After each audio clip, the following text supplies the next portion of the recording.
नमस्कार दोस्तों। भारत पाकिस्तान में एक दूसरे पर हमला बंद करने के समझौते के बाद एक सवाल बार बार उठ रहा है कि ट्रंप ने मध्यस्थता कैसे की। अमेरिकी राष्ट्रपति कौन होते हैं ऐसा करने वाले? भारत ने उन्हें ऐसा करने क्यों दिया? कांग्रेसी इकोसिस्टम भी इसी नैरेटिव पर राजनीतिक रोटियां सेक रहा है। तो दोस्तों, सच्चाई यह है कि ट्रंप या फिर अमेरिका ने कोई मध्यस्थता नहीं की, बल्कि पाकिस्तान के बाप बाप कहने पर और अमेरिका के बार बार गिड़गिड़ाने पर पीएम मोदी ने बड़ा दिल दिखाया और अपनी शर्तों पर सीधे पाकिस्तान से बात करने के लिए हाँ कह दिया। ट्रंप ने तुरंत इस खबर को लपक लिया, ट्वीट कर दिया और इसे इस तरह से पेश किया मानो अमेरिका ने दोनों देशों को टेबल पर बैठाकर दबाव डालकर अपने सामने कोई समझौता करवाया हो। आइए क्रोनोलॉजी ऑफ इवेंट से समझते हैं कि ट्रंप ने ऐसा क्यों किया, क्यों वे फूफा बनकर क्रेडिट खाने कूद पड़े हैं और वास्तव में पर्दे के पीछे हुआ क्या था। देखिए, 22 अप्रैल 2025 को पहलगाम में पाकिस्तानी आतंकवादी संगठन लश्कर-ए-तैयबा के ऑफशूट दी रेजिस्टेंस फ्रंट ने धर्म पूछकर हिंदू पर्यटकों की क्रूरता से हत्या कर दी थी। हमले के बाद पीएम नरेंद्र मोदी ने साफ कर दिया कि धरती के अंतिम छोर से भी आतंकियों को ढूंढ निकालेंगे और उनकी बची कुची जमीन मिट्टी में मिला देंगे। मिट्टी में मिलाने का समय आ गया है। 7 मई 2024 को रात में लगभग 1 बजे भारत ने पाकिस्तान में स्थित टेरर कैंप को नष्ट करने के लिए ऑपरेशन सिंदूर की शुरुआत की। इसके अंतर्गत भारत ने पीओके और पाकिस्तान में स्थित आतंकियों के 9 बड़े अड्डे मिट्टी में मिला दिए। इसमें 100 से ज्यादा आतंकवादी मारे गए। इसके बाद पाकिस्तान को फोन करके बता भी दिया कि हमने तुम्हारे घर में घुसकर आतंकवादी कैंप उड़ा दिए हैं, बात करना चाहो तो हम तैयार हैं। पाकिस्तान को लगा कि ये तो वही भारत है जिसने 26/11 के बाद भी हमला नहीं किया, इसीलिए उसने कोई बात नहीं की, बल्कि उसने ड्रोन और मिसाइलों से भारत पर हमला कर दिया। भारत के मजबूत एयर डिफेंस सिस्टम ने उन्हें आसमान में ही तबाह कर दिया और कड़ा पलटवार करते हुए पाकिस्तान के कई शहरों में ड्रोन की बारिश करवा दी। कई शहरों में धमाके भी हुए। इसके बाद असली खेल शुरू होता है। 9 मई को अमेरिका के उपराष्ट्रपति जेडी वांस पीएम मोदी को फोन करते हैं कि इंटेलिजेंस इनपुट्स हैं कि तनाव बहुत ज्यादा बढ़ सकता है, बहुत ज्यादा एस्केलेट कर सकता है। उनका इशारा शायद इस तरफ था कि पाकिस्तान न्यूक्लियर के इस्तेमाल के बारे में शायद सोच रहा है। पीएम मोदी इसके जवाब में कहते हैं कि हम किसी भी स्थिति में डीपर, बिगर और हार्डर मरेंगे। वांस की कॉल के बाद पाकिस्तान ने भारत में 26 स्थानों पर हमला करने का प्रयास भी किया। उसने मिसाइल और ड्रोन दोनों का उपयोग किया, लेकिन भारत के मजबूत एयर डिफेंस सिस्टम ने उन सबको हवा में ही मार गिराया। अब भारत की बारी थी और फिर हुआ सबसे बड़ा धमाका। भारत ने पाकिस्तान के 11 एयरबेस पर स्ट्राइक कर दी। Swift, coordinated, calibrated attack. We struck his air bases, command centers, military infrastructure, air defense systems across the entire Western Front. The bases we struck includes Chaklala, Rafiki, and mind you, Chaklala is Islamabad. Rahim Yar Khan, Sakar, sending a clear message that aggression will not be tolerated. This was followed by strikes at Sargoda, Bholari, Jacobabad. We also struck the C2 centers at Murid, the UAE complex at Murid, Rafiki, radar at Chunia, which I will show you, Rahim Yar Khan airfield, and the unmanned combat aerial vehicle hangar at Sakar. I would like to reiterate here that we have the capability to target every system at these bases and more.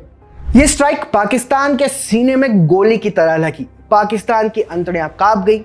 ऐसा इसीलिए भी हुआ क्योंकि इनमें से सरगोदा, भोलारी, रहीम यार खान जैसे airbase थे जो पाकिस्तानी सेना के लिए स्ट्रेटेजिक तौर पर बहुत महत्वपूर्ण थे। इससे पाकिस्तान को यह एहसास हो गया कि उसके मिसाइल, गोला बारूद और अन्य रणनीतिक ठिकाने भारत की मारक जद में हैं। रनवे मिट्टी में मिल गए, एयरबेस मिट्टी में मिल गए, हैंगर मिट्टी में मिल गए। खबर तो यह भी थी कि रहीम यार खान एयरबेस के पास स्थित पाकिस्तान के न्यूक्लियर प्रोग्राम तक पर चोट पहुंची है।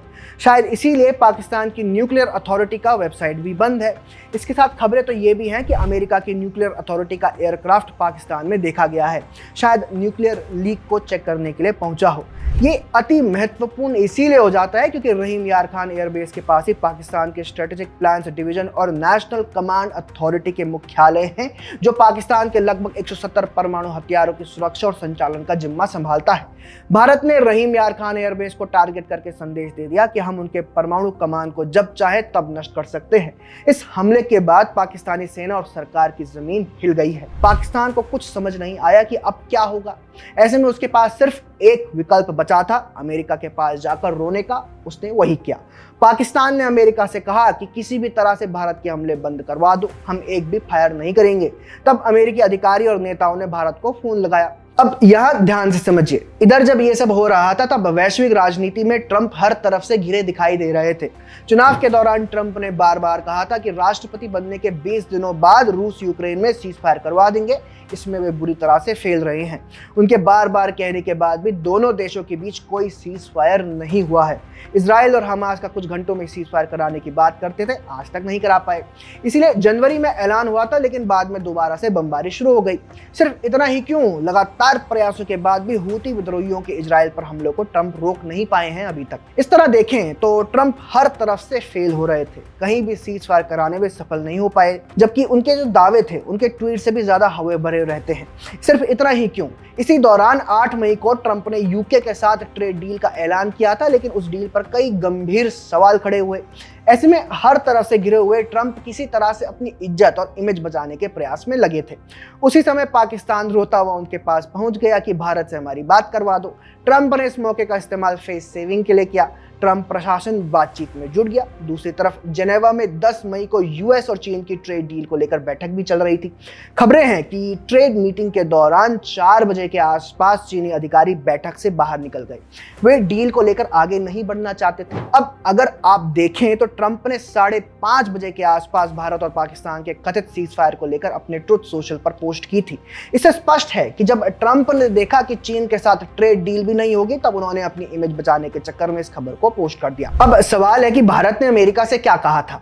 देखिए, 10 मई को सुबह जब पाकिस्तान रोता रोता अमेरिका के पास पहुंचा तो अमेरिका ने भारत को फोन करके कहा कि पाकिस्तान बात करना चाहता है, बात कर लीजिए। भारत ने कहा ठीक है कर लेंगे, लेकिन अपनी शर्तों पर। पाकिस्तान से कहिए कि डीजे मुस्तफा का हमारा बातचीत का जो चैनल है वो खुला है, वहां फोन करें। लगभग 3:30 बजे पाकिस्तान ने भारत को फोन किया और दोनों देशों में फायरिंग रोकने पर समझ बनी। बस इसी को उठाकर ट्रंप ने ऐसे पेश किया मानो अमेरिका ने दबाव डालकर या फिर सामने बैठकर डील करवाई हो, सीज फायर करवाया हो, जबकि ऐसा कुछ भी नहीं हुआ है।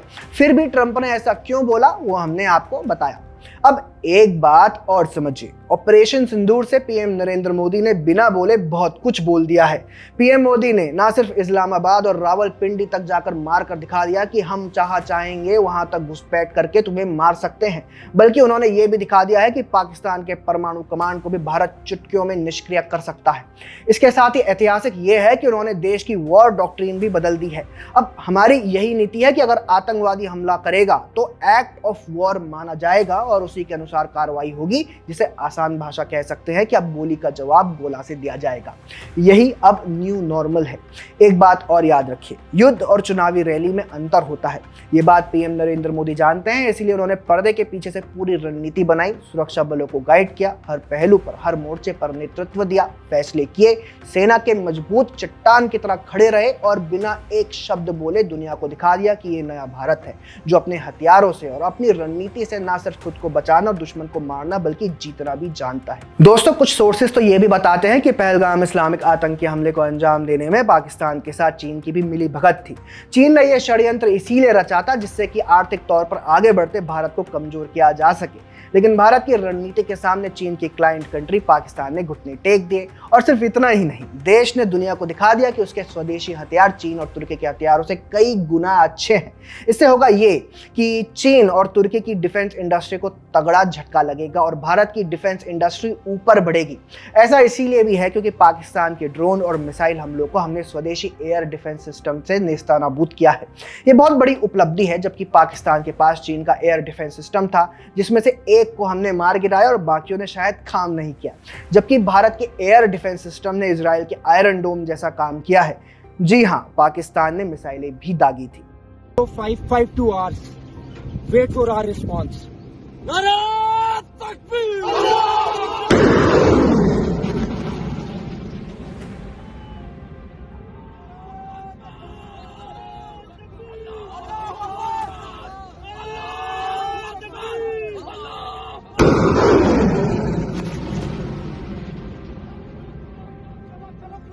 ऐसी मिसाइलों को भी हमारे एयर डिफेंस सिस्टम ने हवा में ही मार गिराया। इससे एक बात तो स्पष्ट है कि सिर्फ पाकिस्तान और चीन नहीं बल्कि पूरी दुनिया ने भारत की इस नई शक्ति को अब देख लिया है।